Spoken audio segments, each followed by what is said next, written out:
Why? He paid it in full. He paid it in full. He only paid.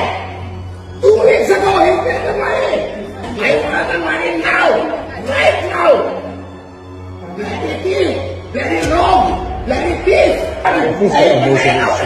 You might have heard that Indian tourists have a bad rap in Thailand, and lots do come here, especially to areas like Ao Nang Krabi. But is this deserved? So a common... Halo Sobat Dilan, ada hal apa di sekitar kita? Mari kita bahas.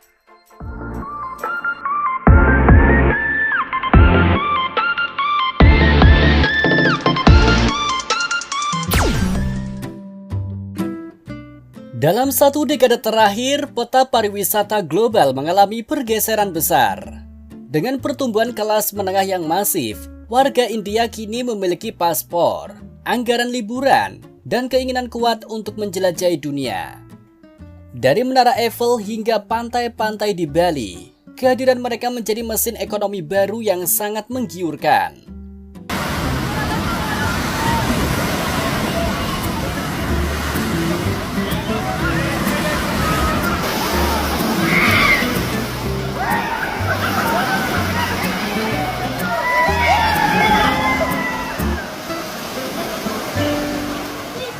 Namun, di balik aliran devisa yang besar, muncul sebuah kegelisahan yang mulai dibicarakan secara terbuka di kalangan pelaku industri pariwisata. Benturan budaya dan perilaku turis India yang dianggap tidak selaras dengan norma internasional. Masalah ini muncul bukan tanpa sebab. Jutaan orang India kini mampu bepergian ke luar negeri untuk pertama kalinya dalam sejarah keluarga mereka. Namun, perjalanan fisik ini ternyata melesat jauh lebih cepat daripada kesiapan mental dan adaptasi etika sosial di panggung global. Banyak pelancong ini berasal dari kota-kota dengan kepadatan penduduk ekstrim, di mana suara keras adalah cara untuk didengar. Ruang pribadi hampir tidak ada dan antrean dianggap sebagai saran, bukanlah kewajiban. Ketika perilaku bertahan hidup ini dibawa ke negara dengan budaya tertib dan tenang seperti Jepang atau negara-negara Skandinavia, gesekan pun tak terhindarkan. Laporan dari berbagai maskapai penerbangan, pengelola hotel, hingga otoritas wisata mencatatkan pola perilaku yang serupa. Gangguan kebisingan di hotel-hotel butik atau area private, rombongan turis India seringkali dianggap mengabaikan ketenangan. Berteriak antar koridor, memutar video dengan volume penuh tanpa earphone, hingga mengobrol keras di lobi saat tengah malam menjadi keluhan utama tamu lain.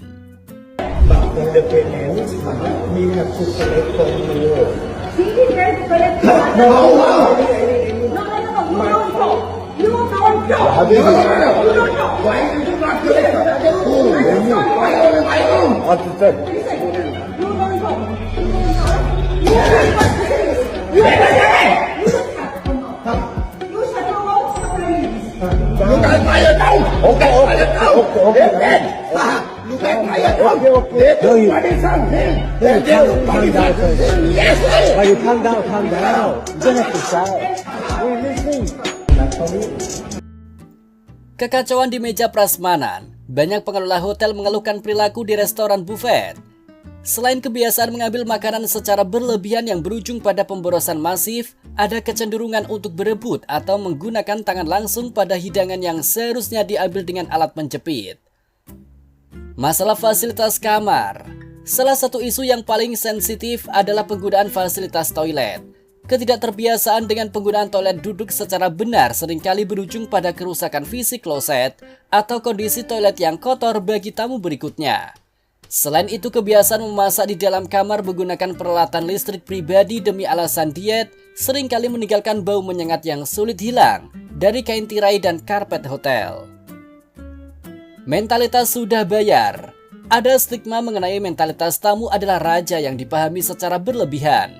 Anggapan bahwa dengan membayar mahal mereka memiliki hak penuh untuk mengabaikan aturan hotel atau instruksi petugas wisata menjadi sumber frustasi bagi staf di lapangan.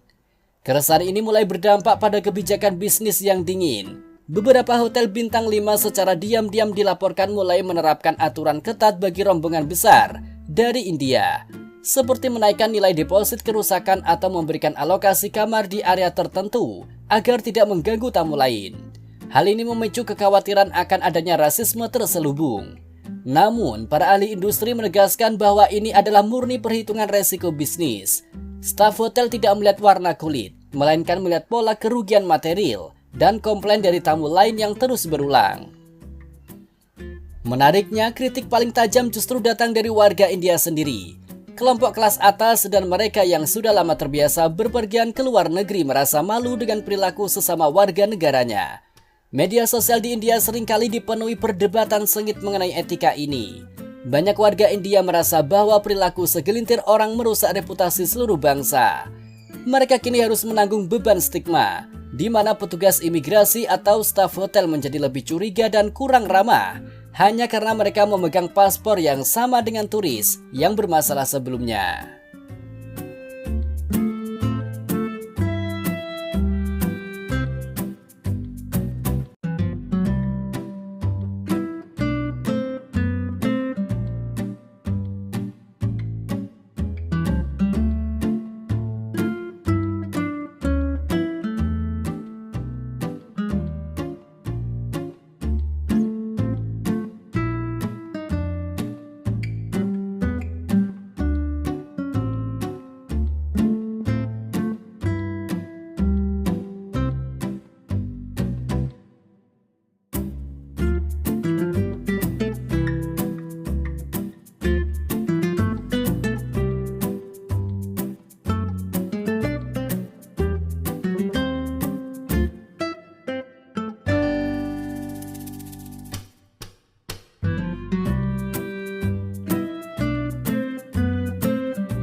Beberapa solusi mulai ditawarkan untuk meredam tensi ini. Briefing etika oleh agen travel.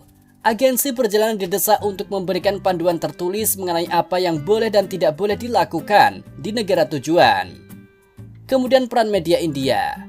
Media nasional diharapkan berhenti bersikap defensif dan mulai secara jujur mengedukasi masyarakatnya. Pada akhirnya, gelombang wisatawan India adalah kekuatan ekonomi yang tidak bisa diabaikan. Namun, agar perjalanan mereka menjadi pengalaman yang menyenangkan bagi semua pihak, kesadaran bahwa dunia bukan perpanjangan dari rumah sendiri menjadi kunci utama. Di panggung global, etika adalah bahasa universal yang harus dipelajari setiap orang sebelum mereka mengemas koper mereka.